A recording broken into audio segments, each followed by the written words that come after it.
માનનીય મુખ્યમંત્રી ભૂપેન્દ્રભાઈના અધ્યક્ષ સ્થાને આજે મળેલી મંત્રીમંડળની બેઠકમાં ખાસ કરીને નવા વર્ષની જે શરૂઆત થઈ રહી છે એમાં જે પ્રકારે સાયબર ફ્રોડની શક્યતાઓ છે, નાયબ મુખ્યમંત્રી માનનીય હર્ષભાઈએ સમગ્ર મંત્રીમંડળની વિગતવાર વાત કરી અને મુખ્યમંત્રીશ્રીને માહિતી આપીને મુખ્યમંત્રીશ્રીએ સૂચના આપી કે કેટલીક વાતો જનતા માટે સાર્વજનિક કરીએ જેનાથી અવેર રહે. વોટ્સએપ ઉપર કેટલીક લિંકો એ આવી રહી છે, એમાં લખ્યું હોય છે કે તમારું નવું કાર્ડ ખોલવા માટે તમે અહીં ક્લિક કરો, ગિફ્ટ લિંક ખોલો. આ લિંક ફોનમાં ઘૂસણખોરોને ઘૂસવા માટેની પૂરી સંભાવનાઓ છે. આવી અજાણી લિંક પર ક્લિક કરવાથી ફોનમાં જોખમી એપીકે ફાઇલ એ ડાઉનલોડ થઈ શકે છે, જેમાં રહેલો વાયરસ એ આપણા એટલે કે મોબાઈલ ધારકના સંપૂર્ણ કંટ્રોલ સાયબર ક્રિમિનલને આપી દે. આ પ્રકારનો એક ક્રાઇમ પણ થવાની સંભાવનાઓ છે. એક નાની ભૂલ એ બેંક એકાઉન્ટ, ઓટીપી, ખાનગી ફોટા તથા અન્ય પર્સનલ માહિતી એ પણ હેકર્સના હાથમાં જઈ શકે છે. એટલે એનાથી બચવા માટે ખાસ રાજ્યના તમામ લોકો જે આ મોબાઈલ ધારકો છે એમને વિનંતી છે કે નાણાકીય ફ્રોડથી પણ બચવા માટે આપણી પ્રાઇવસી પણ એમાં જોખવાઈ શકે એમ છે. એટલે એલર્ટ રહે અને આ પ્રકારે ન કરે એવી પણ મારી રાજ્ય સરકાર વતી સૌને વિનંતી છે. કેટલાક વોટ્સએપમાં અલગ પ્રકારે ગ્રીટિંગ્સ કાર્ડની પણ બાબતો જે આવતી હોય છે, આ બધાથી સાવધ રહેવું. એના માટે કેટલીક વસ્તુ ધ્યાનમાં રાખવાની છે જે પોલીસ ડિપાર્ટમેન્ટે માનનીય હર્ષભાઈના નેતૃત્વમાં વાત કરી છે. એ પ્રમાણે ગ્રીટિંગ્સ આપવા માટે માત્ર સાદા મેસેજ, ફોટો કે વિડીયોનો જ ઉપયોગ એ કરવો સામાન્ય રીતે આપ સૌ જાણતા હો છો. કોઈ પણ એવી લિંક પર ક્લિક ન કરો જેનાથી કોઈ એપ્લિકેશન એ ઇન્સ્ટોલ કે અપડેટ કરવાનું કહે. માનનીય મુખ્યમંત્રી ભૂપેન્દ્રભાઈ અને નાયબ મુખ્યમંત્રીના માર્ગદર્શન છે સાયબર ક્રાઇમ એ ટીમ સતત સતર્કતાથી કાર્યરત છે. 1930 નંબર ઉપર આ ગુનેગારોથી બચવા માટે જાગૃતિનું એક સૌથી મોટું શસ્ત્ર એ રાજ્ય સરકારે આપ્યું છે. સાયબર ફ્રોડનો ભોગ બનો તો તુરત જ 1930માં જાણ કરવા માટે પણ ગુજરાતના સૌ નાગરિકોને વિનંતી છે.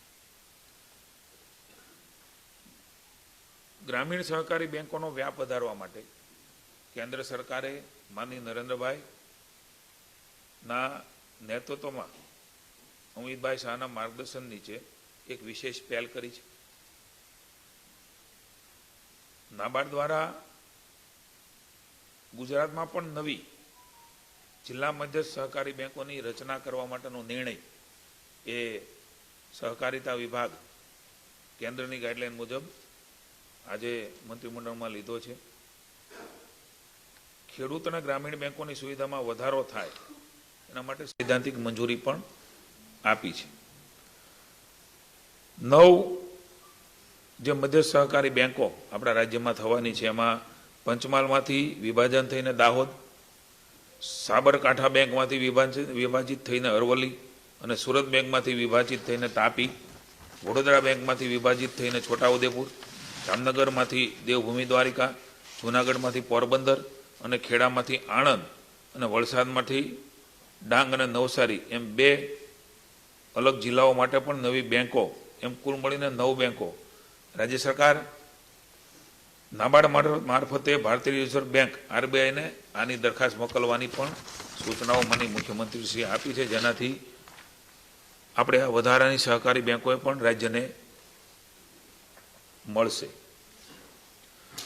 3 ટ્રિલિયન ઇકોનોમીનું લક્ષ્ય એ રાખીને કેન્દ્ર ચાલી રહ્યું છે. 2047માં વિકસિત ભારત એનો રોડમેપ પણ માનનીય વડાપ્રધાનશ્રીએ એ દેશને આપ્યો છે. મુખ્યમંત્રીશ્રીએ પણ એ સ્વીકારીને એક અલગ ટાસ્ક ફોર્સ બનાવીને પણ આ રાજ્યમાં આપણે સૌ જાણીએ છીએ કે હસમુખ અઢિયા કમિટી એના દ્વારા પણ ગીટ દ્વારા પણ આ કામ થઈ રહ્યું છે. જીડીપી ગ્રોથનો વધારો કરવા માટે રાજ્ય જે પ્રકારે કેન્દ્રમાં મોંઘવારી પણ આજે કાબૂમાં છે, એવા વખતે સૌથી સારો સમય એ રાજ્ય માટે છે. તે સારા સમયનો ઉપયોગ કરવા માટે મુખ્યમંત્રીશ્રીએ સૂચના આપી છે કે રાજ્યનો જીડીપી દર વધારવા માટે જિલ્લાનો જીડીપી દર વધવો જરૂરી છે. ધ્યાનમાં આવ્યું છે કે માત્ર કેટલાક જિલ્લાનો જીડીપી દર એ 50% કે 50%થી વધારે છે, તો કેટલાક જિલ્લાનો જીડીપી દર એ ખૂબ નીચો છે. તો જિલ્લાને ટાર્ગેટ કરીને મુખ્યમંત્રીશ્રીએ ચીફ સેક્રેટરીને સૂચના આપી છે ચર્ચાઓ દરમિયાન કે જિલ્લાનો જીડીપી દર વધે, ક્યાંક કેટલી સંભાવનાઓ છે, એને કેવી રીતે વધારી શકાય, ક્યાં ઊભા છીએ એ પણ ધ્યાનમાં આવે. આમ ઓવરઓલ ગ્રોથ આપણા ધ્યાનમાં આવે કે રાજ્યનો જીડીપી દર વધી રહ્યો છે, પણ તમામ રીતે વધીને રાજ્યનો જીડીપી દર વધે તો એ સમાન રીતે વિકાસની શક્યતાઓ અને દેશની અંદર આપણું રાજ્ય એ 9 થી 10% જીડીપી ગ્રોથ રેટ આપણે જો કરવો હોય તો આ પ્રકારની વ્યવસ્થા કરવા માટેની સૂચના એ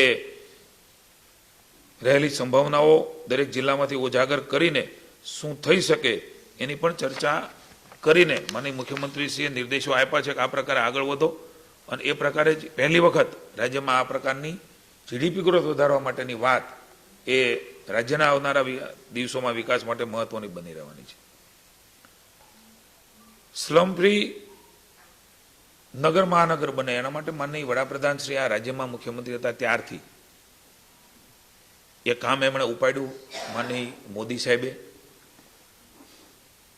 ચંદીગઢ 10 લાખથી વધારે વસ્તી ધરાવતામાં સ્લમ ફ્રી સિટી તરીકે આજે દેશમાં પહેલું છે.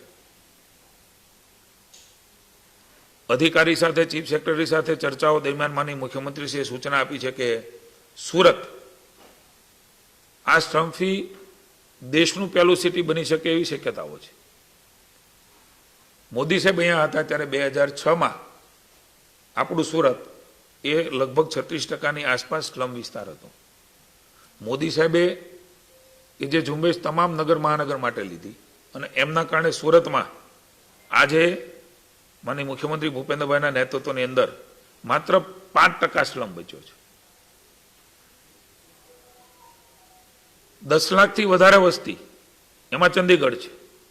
20 લાખથી વધારેની વસ્તીમાં આજે એકેય સિટી એ દેશનું નથી, પણ માનનીય મુખ્યમંત્રીએ દિશા નિર્દેશ આપ્યા છે કે આપણે સુરતને સ્લમ ક્લિયરન્સ સિટી એ દેશનું પહેલું બનાવવા માટે વહીવટીતંત્ર કામે લાગે ને આવનારા દિવસોમાં જો એ આપણે પાર પાડીશું તો સુરતના લોકોને પણ વિનંતી છે એમને પણ આવાસો મળી રહે એના માટેની વ્યવસ્થા કરી રહી છે. ત્યારે આપણે સૌ ગૌરવ લઈ શકીએ અને એ પ્રકારનું આપણું સુરત સિટી એ સ્લમ ફ્રી સિટી બનવા માટે થઈને આગળ કેવી રીતે વધાય એમની પણ સૂચનાઓ એ માનનીય મુખ્યમંત્રીશ્રીએ આપી છે. 1 કરોડથી પણ વધારે આવાસો પ્રધાનમંત્રી આવાસ યોજનાએ સમગ્ર દેશમાં 5 વર્ષમાં બનવાની જાહેરાત એ વડાપ્રધાનશ્રીએ દેશમાં કરી છે. આપણા રાજ્યમાં લગભગ 5 થી 5.5 લાખ પ્રધાનમંત્રી આવાસો બનવાની આપણા ભાગમાં આવે એવું છે રાજ્યમાં. એ વખતે મુખ્યમંત્રીશ્રીએ એના માટે ત્વરિત જગ્યા એમની વ્યવસ્થાઓ કરીને ગુજરાતમાં પણ જે નાગરિકોને છત નથી એ છત મળે એના માટે તમામ વ્યવસ્થાઓ ઝડપથી કરવા માટેની આદેશો કર્યા છે. કૃષિ રાહત પેકેજની પણ માહિતીઓ ત્યાં પાણી છે આપના સૌના ધ્યાનમાં રહે એટલા માટે 29 લાખથી વધારે ખેડૂતોના ખાતામાં 8516 કરોડ રૂપિયા આજે ખેડૂતોને મળી ચૂક્યા છે. સાથે સાથે ટેકાના ભાવથી ખરીદી પણ ચાલી રહી છે. 14 લાખ મેટ્રિક ટનથી પણ વધારેની ખરીદી એ મગફળીથી માંડીને અલગ અલગ જે જણસ છે એમાં થઈ ચૂકી છે. લગભગ 3.89 લાખ ખેડૂતોને 6362 કરોડથી પણ વધારાની રકમ એ માત્ર મગફળીની વાત કરી રહ્યો છું એમના ખાતામાં ચૂકવણું થઈ ગયું છે. ડાયરેક્ટ બેનિફિટ ટ્રાન્સફર એ નરેન્દ્રભાઈ જે વિચાર કર્યો એનો સીધો જ ફાયદો એ લાભાર્થીઓને ખાસ કરીને ખેડૂતોને રાજ્યના મળી રહ્યા છે એમનો પણ આનંદ છે. મગફળી, અડદ, મગ, સોયાબીન આ પ્રકારે અલગ અલગ આપણે ગણવા જઈએ તો 6,573 કરોડથી પણ વધારે ચૂકવણું એ આ બધા જણસ ખરીદીમાં થયું છે. કમોસમી વરસાદની એડવાઇઝરી એ કૃષિ વિભાગે જાહેર કરી છે. આપ સૌ જાણો છો એ પ્રમાણે દ્વારકામાં પણ થોડો વરસાદ એ થવાના સમાચાર છે ને એ પ્રકારે આગાહી પણ છે. તો એની સાવચેતી માટે કચ્છ, બનાસકાંઠા, પાટણ, જામનગર, મોરબી અને દેવભૂમિ એ છૂટોછવાયો વરસાદ થવાની આગાહી કરી છે. ત્યારે એને ગંભીરતાપૂર્વક ધ્યાને લઈને ખેડૂતોને અને પાકને નુકસાનથી બચવા માટે મહત્વપૂર્ણ જે સૂચનાઓ એડવાઇઝરી કૃષિ વિભાગે જાહેર કરી છે, સૌ ખેડૂતોને વિનંતી છે કે એને ધ્યાનમાં રાખીને આપણે સૌ એને અનુસરીને પોતાના પાક અને ખેત ઉત્પાદનને નુકસાનીથી બચાવવા માટેના પ્રયાસો પણ આપણે સાથે મળીને કરીએ. ઈશ્વરને પ્રાર્થના કરીએ કે ઓછામાં ઓછું એ પ્રકારના કમોસમી વરસાદ એ આગાહી ભલે રહી, પણ ઈશ્વરને પ્રાર્થના કરીએ કે ખેડૂતોને માર ન પડે એવા આશીર્વાદ આપણા પર વરસે. Thank you.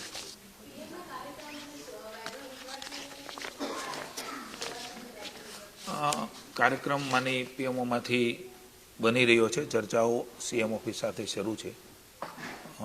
આપ પણ જાણો છો કે વડાપ્રધાનશ્રીની કાર્યક્રમ એ ખૂબ મહત્વનો હોય છે. ત્યારે રાજ્ય સરકારે તૈયારી કરી છે, પણ એક્ઝેક્ટ એમની કાર્યક્રમની સૂચના મળશે એટલે આપને કહીશું. પણ વડાપ્રધાનશ્રી એ રિજિયોનલ વાઇબ્રન્ટ સમિટ સૌરાષ્ટ્ર કચ્છમાં એ ચોક્કસ આવી રહ્યા છે એવું ત્યાંથી અમને જણાવવામાં આવ્યું છે. આપણા માટે ખુશીની વાત છે કે વડાપ્રધાને ગુજરાતમાં જે વાઇબ્રન્ટની શરૂઆત કરી એ વાઇબ્રન્ટ ઝોન સુધી પહોંચ્યો. જિલ્લાની અંદર એના સેમિનારો શરૂ થયા. આ પ્રકારે ગુજરાતે હંમેશા પહેલું રહ્યું છે. આજે માનનીય મુખ્યમંત્રી ભૂપેન્દ્રભાઈ અને હર્ષભાઈના નેતૃત્વમાં જિલ્લામાં સેમિનારો થાય, ત્યાં એમઓયુ થાય. આ પ્રકારે જ્યાં ઝોનમાં હોય એ ઝોનના જિલ્લાના પણ સેમિનારો આખા દિવસના વર્કશોપ થયા છે ને જેના કારણે ઉદ્યોગપતિઓ, વેપારીઓને પણ નવી દિશા મળી છે અને નવા કામ માટે ઉત્સાહ મળ્યો છે. ત્યારે માની વડાપ્રધાનશ્રીનો પાક્કો કાર્યક્રમ આવે એટલે આપને ચોક્કસ એ પ્રકારની માહિતી આપીશું. પણ વડાપ્રધાન ગુજરાતમાં વાઇબ્રન્ટ સમિટ રિજિયોનલમાં આવી રહ્યા છે એના માટે આપણે સૌ માટે ખુશીની વાત છે. Thank you.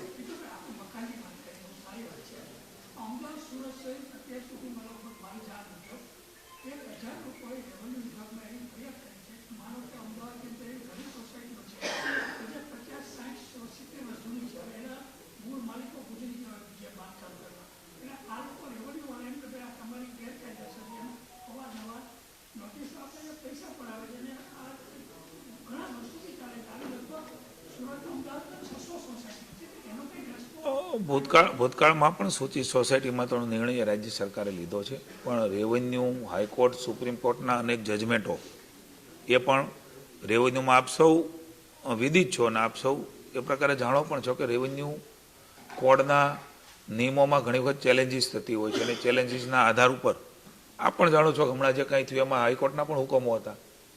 એટલે ભૂતકાળમાં જે બન્યું છે એના સુધારવાના પણ પ્રયાસો, દાખલા તરીકે ઇમ્પેક્ટ ફી, એમાં પણ ઘણી બધી સોસાયટીઓ આખા મકાનો આવી જતા હતા. આજે પણ એ પ્રકારની વ્યવસ્થાઓ જેટલું થઈ શકે એટલું પ્રજા માટે કોર્ટના જે નામદાર કોર્ટના હુકમો હોય છે એને ધ્યાનમાં રાખીને રાજ્યની સરકાર એ વિધાનસભામાં પણ આપ જાણો છો ઇમ્પેક્ટ ફીનો કાયદો એ લાવ્યા. એમાં મુદતો પણ વધારી.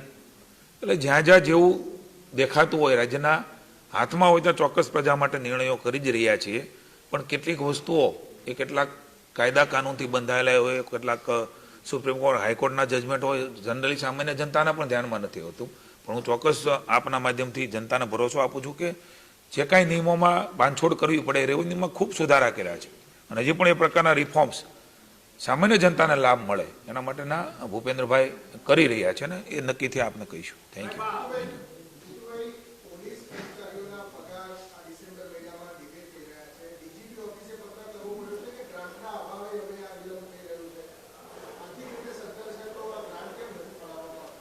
ઝડપથી મળી જશે. હું માની નાયબ આપણા મુખ્યમંત્રી શ્રી ગૃહપ્રધાન પણ છે, ખૂબ ચિંતિત છે ને ચિંતા કરીને નિર્ણય પણ કરી રહ્યા છે. આપે ધ્યાન દોર્યું છે ત્યારે હું ગૃહમંત્રીશ્રીનું ધ્યાન દોર્યું છે ને પોલીસ કર્મચારીઓનો એનો પગાર નિયમિત મળે એના માટે સરકાર કટિબદ્ધતાથી આગળ વધશે ને આપે કહ્યું છે પણ હું તરત ને તરત માનનીય હર્ષભાઈનું ધ્યાન દોરું છું. Thank you.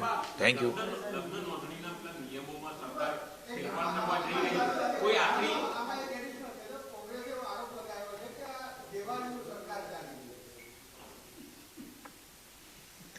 કોંગ્રેસના બધા આરોપોને જવાબ આપવાની જરૂર નથી, કારણ કે ખૂબ આરોપો લગાવ્યા પછી આજે 30 વર્ષ પછી પણ સત્તામાં પહોંચી શકી નથી. ઉલટાનો આંકડો ઘટતો ગયો છે. એટલે એમને માત્ર આરોપો કરવાના છે. અને અમારે રાજ્યનું ફાઇનાન્શિયલી ડિસિપ્લિન રાજ્ય એ ગુજરાત સમગ્ર દેશમાં એ અવ્વલ નંબરે આવે છે. આપ પણ જાણો છો કે એનો ક્રમ ક્યાં છે. ફાઇનાન્શિયલી ડિસિપ્લિન એ રાજ્યની ખૂબ સારી છે. તમારા વખતે અંબાજી ટ્રસ્ટમાં થી આપણે બોન્ડ બહાર પડવા પડ્યા હતા. એટલે કોંગ્રેસે આ અમને કહેવાની જરૂર નથી. રાજ્યનો જે પ્રકારનો વિકાસ થયો છે, ગ્રોથ થયો છે, એ પૈસા વગર થઈ ન શકે. તમારા વખતેનું ગુજરાત કોંગ્રેસના વખતેનું કેવું હતું? તમારું પોતાનું ઘર ને પોતાની શેરી અને પોતાનું શહેર અને ત્યાંથી નીકળતા બહારના રસ્તાઓ, પાણીની વ્યવસ્થાઓ, આરોગ્યની સુવિધાઓ, ડ્રેનેજની સુવિધાઓ એ કેવી હતી? તમે કીધું છે ત્યારે હું કોંગ્રેસને કહેવા માંગુ છું કે એનો જવાબ આપે. ગામડામાં ગટર હતી? ગટર પણ ખુલ્લી હતી, શહેરમાં નહોતી, નગરમાં નહોતી. આજે ગામડામાં ગટર એ નરેન્દ્રભાઈ મોદીની દેન છે, એમના આશીર્વાદ છે ને પ્રજા માટેનું મોદી સાહેબનું કમિટમેન્ટ છે. દેશમાંથી પણ પંચાયતમાં સીધા પૈસા આવે, રાજ્યમાંથી પણ પંચાયતમાં પૈસા જાય. સીસી રોડ ગામડામાં કોઈ કલ્પના ન કરી હોય. વીજળી, લાઇટના થાંભલાઓ, અંધારપટ, આરોગ્યની સુવિધાઓ, બ્લોક. કોઈ કલ્પના કરો કે ગામડામાં રહેતો શ્રમિક, ગરીબ અને મજદૂર માણસ, ખેડૂત માણસ, એમને આવી સુવિધાઓ હોય? એ ફાઇનાન્શિયલી ગુજરાત રાજ્ય એ ખૂબ સારું છે. તમે જે અમને સોંપીને ગયા હતા એની કરતાં વધારો કર્યો છે. રાજ્યની જનતાને અમારા ઉપર ભરોસો છે. એટલે નાની નાની વાતમાં વિરોધ કરો, એના બદલે સકારાત્મક કોઈ બાબત હોય તો રાજ્યની સરકારનું ચોક્કસ ધ્યાન દોરો. પણ માત્ર કહેવાથી ગુજરાતની પ્રજા ભરમાવાની નથી. અને તમે 30 વર્ષ ત્યાં કરી રહ્યા છો. મને એવું લાગે છે કે સકારાત્મક ધ્યાન દોરો તોય જનતા તમને સ્વીકારવાની નથી, કારણ કે તમે જે પ્રકારે રાજ્ય ચલાવ્યું છે આજે પણ ગુજરાતની જનતા એ ભૂલી નથી ને ભવિષ્યમાં પણ ભૂલવાની નથી.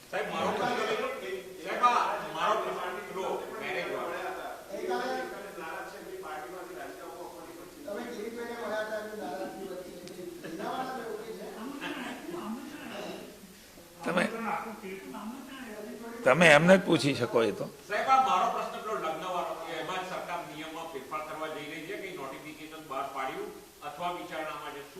આખી વાત વિચારણામાં છે, આપણા ધ્યાનમાં પણ છે ને એ વાત પણ અમારા મંત્રીશ્રીએ મૂકી છે. માનનીય નાયબ મુખ્યમંત્રી ભાઈ હર્ષભાઈ અને રાજ્ય કક્ષાના કાયદા મંત્રી કૌશિકભાઈ, અલગ અલગ જે એમના પ્રતિનિધિ મંડળો છે જેમણે આ વાત કરી હતી એમની સાથે પણ મિટિંગો કરી છે. એમના પણ સુઝાવો લીધા છે. અને ખૂબ મોટો આ નિર્ણય છે ત્યારે તમામ લોકોને નાની મોટી અસર કરે છે. એટલે બધા જ પાસાઓ ધ્યાનમાં રાખીને ભવિષ્યની અંદર એ દિશામાં નિર્ણય થાય એમના માટેની અત્યારે સરકારમાં ચર્ચાઓ ચાલી છે. નિર્ણય થઈ આપને ચોક્કસ કહીશું. Thank you. Thank you so much. Thank you.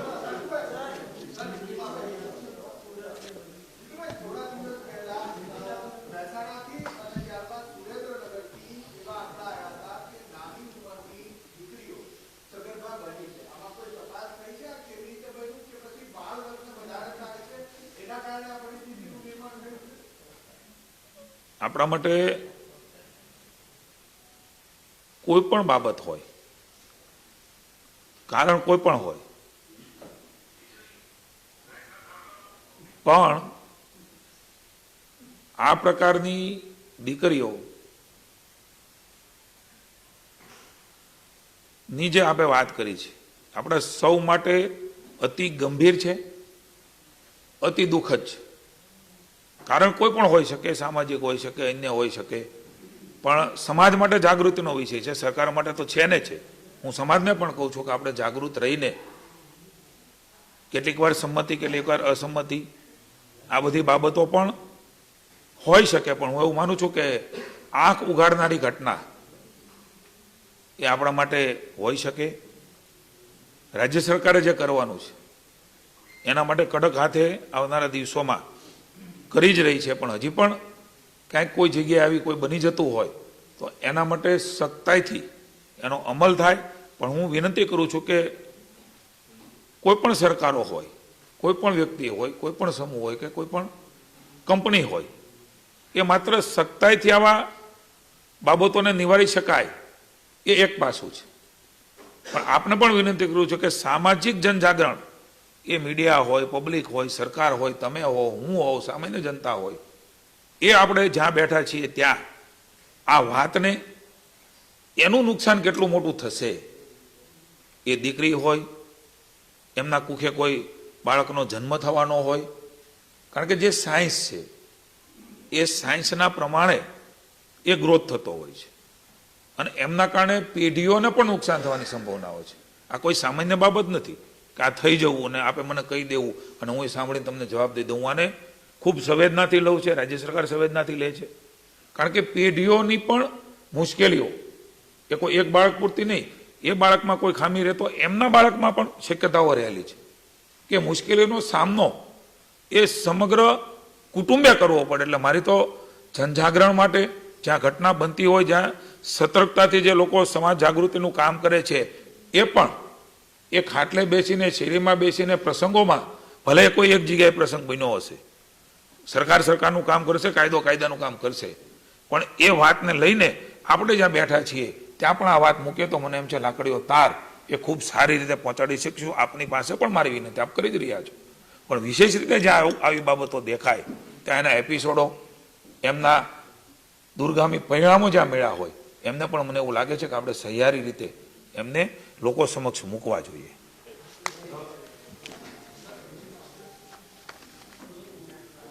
मुख्यमंत्री भूपेंद्र भाई के अध्यक्ष स्थान में आज मंत्रिमंडल की बैठक गुजरात की मिली है.